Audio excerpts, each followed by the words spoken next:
Hobo sandwiches on the train, and Jerry. My dad worked for the Southern Pacific Railroad, and I remember going with him down there. It was always really smoky with cigar smoke and cigarette smoke, and we would go down to the 28th and Wall, and then you go west all the way to the railroad tracks, and there's this little square building, and they called it the yard office, I believe, and that's where he found out how many times out he was.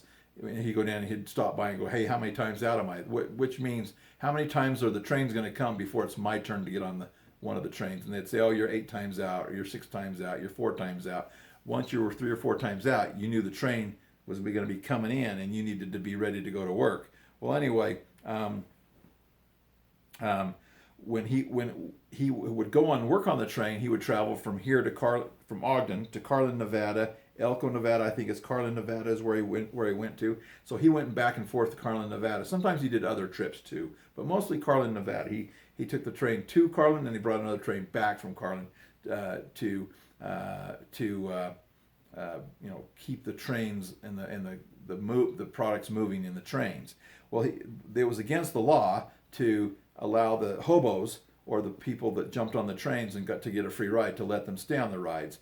But Dad a lot of times would ignore that particular rule, and he would, if he found a man who was hungry, who was cold, he would try to offer him to come inside, or he would also offer him he would give him a sandwich that my mom made. My mom always made him egg sandwiches.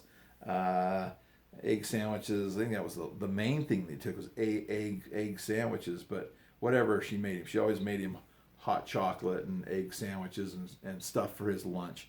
My mom was really cool because she'd get up and always make my dad lunch before he would leave, or breakfast or dinner before he would leave to go to work. And I really respected that about her. She took care of her man that way. She always fed and took care of her man, and he always tried to work really hard for the family.